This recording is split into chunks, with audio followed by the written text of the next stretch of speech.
الزيت وهحط العجينة جواه وافرغ اي هوا من الكيس، مش عايزة اي هوا جوه الكيس، وهبتدي اربطه.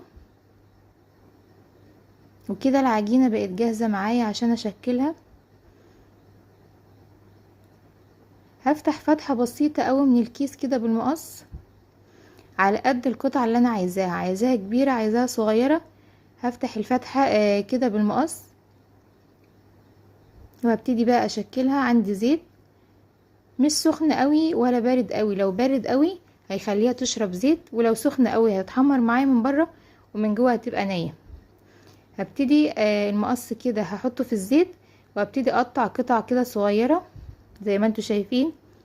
ما تقلقيش اول شكلين 3 كده مش هيظبطوا، بس بعد كده خلاص هتظبط معاكي. احط المقص كده في الزيت وهبتدي اقطع القطع اللي انا عايزاها.